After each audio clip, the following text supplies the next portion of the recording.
All right, we are going to start talking through your cumulative review number 3. So remember, the purpose of this video is just kind of talk you through some of the topics and go through each problem.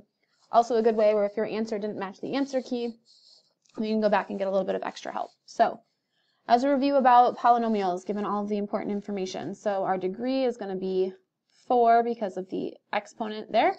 The leading coefficient is going to be -1 because that's the coefficient, not only in this case that's listed first because we're in standard form, but also the one that goes with the exponent with the highest degree. Possible number terms is going to be our degree minus 1, so that's going to be 3. Possible number of real zeros could be up to 4, but depending on if they are real or imaginary, we might have some imaginary ones in pairs. And behavior, because this is a negative coefficient with a even degree, both of the ends of our graph are going to be facing down. So to find the roots and the x-intercepts, we are going to set our equation equal to 0. And then we're going to do some factoring. So I'm going to take out a greatest common factor of -x squared. Now, you could take out a positive x squared, and then you'd have to do a little bit of rearranging, but if you take out a -x squared from this term, you're ending with -4. So then 0 is equal to -x squared, x plus 2, x minus 2, in which case we get zeros of 0, 0, 2, 0, -2, 0. This one comes from that term, this one from that term, and this one right here.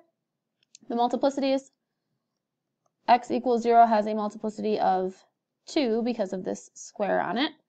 And the other ones, x equals 2 and x equals -2, both have a multiplicity of 1 because they are linear factors to the first power. Okay, so keeping that in mind for graphing, here's -2, here's 2, here's 0. I know my ends were supposed to be pointing down and down. Because of this multiplicity of 1, I am going to pass through this 0. And then I'm going to touch this one and bounce, and then through back to there. Now you could get some more specific information from your calculator, but a sketch is a sketch, and as long as you have your key features plotted, that's what we care about. All right, this next one, find a polynomial, call it f of x, in standard form that has the following zeros of 0, 4, and I. So if we're starting at the zeros level, the next step to go backwards would be to write these things as factors. So f of x would be equal to, you could write x minus 0, I'll talk about that again in a second. We know we're going to have x minus 4. We're going to have x minus I, but then because of the way imaginaries travel, we know we will also have x plus I. That's not an assumption, that's a true mathematical fact, because the only way you would have ended with a square root of -1 would have been because you took the square root somewhere in your quadratic formula or completing the square. And we all know that when you take a square root, you get the positive version, in this case I. You would also get the negative version, -I, which is what creates this factor here. So another way to think about x minus 0 is just x, right, which you could have written originally, and then we still have x minus 4. I'm going to multiply these together. So first are going to be x squared. The inside terms, I'm going to get ix minus ix, so those are going to cancel, and then I'm going to get minus I squared. This multiplying in will be x squared minus 4x. This, if you remember from our previous units, I squared is -1, so I have -1, which is really plus 1. Still multiplying out, x to the 4th minus 4x to the 3rd plus x squared minus 4x. Here's my polynomial in standard form, listing the degrees from highest to lowest. I know I had 4 roots because of these 4 here, and I ended up with x to the 4th for my degree. All right, long division here is going to be necessary because of this quadratic term. So I'm going to set up my long division problem, x squared. You could put a 0x there if you want to. Some people do as a placeholder. I don't necessarily do that with mine. Underneath the radicand, you're going to, not the radicand, the division sign, you are definitely going to need a placeholder. So 3x to the 5th plus 0x to the 4th plus 2x to the 3rd minus 0 plus 0x squared minus 3x plus 1. And then we'll get started. So divide, multiply, subtract. bring it on down, and bring it on back. So 3x to the 5th divided by x squared is going to be 3x to the 3rd. Then I'm going to multiply 3x to the 3rd times x squared is 3x to the 5th. I don't have any x to the 4ths, and I have 1x to the 3rd, or sorry, 3x to the 3rds. I'm going to subtract that whole line. These are going to cancel. 0 and 0 is nothing. 2 minus 3 is negative, negative x to the 3rd. Then I'm going to bring down the rest of this and start the whole process over again.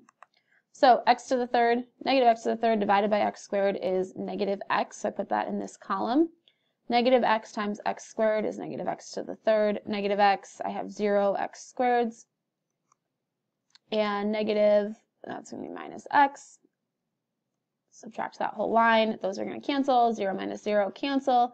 Negative 3 minus negative x results in negative 2x. Bring down the plus 1. And then if I try to divide negative 2x by x squared, I end up not being able to do that division because x squared is greater than negative 2x. So I have a fraction as a result. So my final answer is 3x cubed minus x plus a remainder of negative 2x plus 1 when I was dividing by x squared plus 1.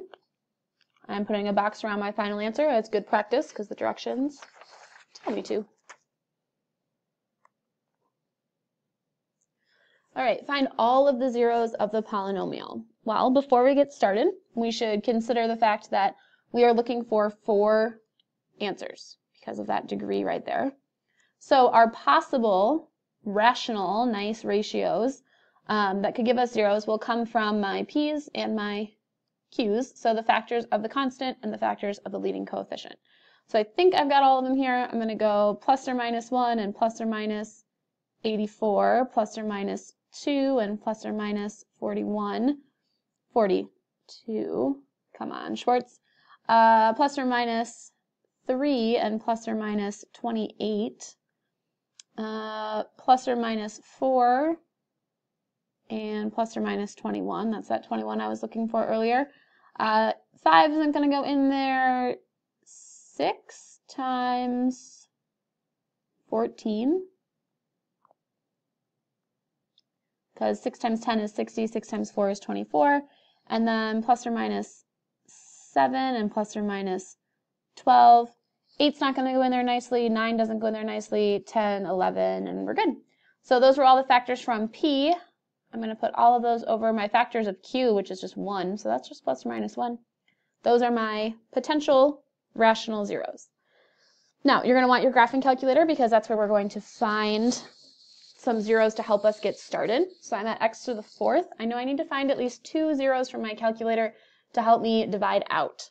If you take out your graphing calculator, you will see that your graph crosses at -3,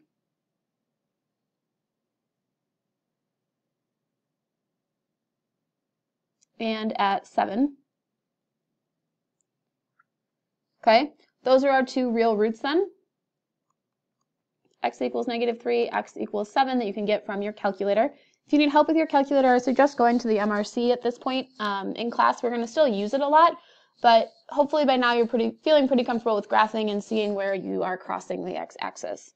So to start, I'm going to put -3 in the synthetic box. I'm going to list my coefficients: 1, -4, -17, -16, and -84. No need for placeholders because I've got all of my terms. Bring down the 1. -3 times 1 is -3. -7, 21, 4, -12, -28, and 84. A remainder of 0, as should be expected because you were dividing out by something that was a root. So we have 0 remainder. So then continuing on, this was x to the 4th. This is now x to the 3rd, and I'm going to divide out by 7. So I'm going to bring down the 1. 7 times 1 is 7. 0, 0, 4, 28. Again, remainder of 0 as expected. This now becomes x to the 2nd. So I have x to the 2nd plus 4. And so right now, if I was writing this in factored form, which is something we've done before, this is where I would be, okay, with my zeros. but I want to find all of the zeros. So I knew -3, 7. My zeros that are going to come from here, setting this equal to 0, will be x equals 2i and x equals -2i. And the fact that these are imaginary, notice they come in pairs. Also notice you don't see them crossing over your x-axis because the x-intercepts must be real numbers. So, oh, I missed it. The last question is writing this as a product of linear factors. Great, I've already started us there. So we had our polynomial was f of x. This would be x plus 2i, x minus 2i, x plus 3, my eyes don't want to dot for some reason, and x minus 7. So each one of these is a linear factor because they are all to the first power.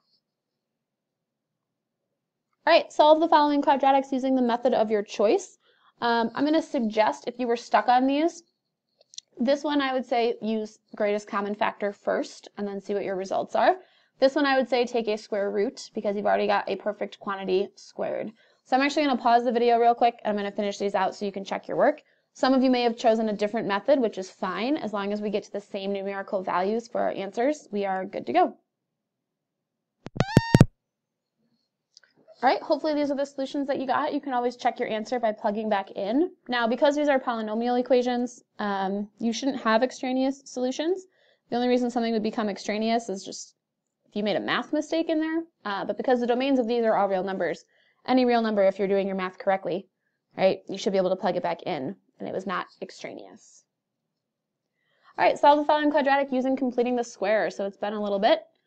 Step 1 is to divide everything through by a. Well, dividing by 1 isn't really going to do anything for us. Next step is to move the constant term to the other side. So I'm going to add 5 to that side.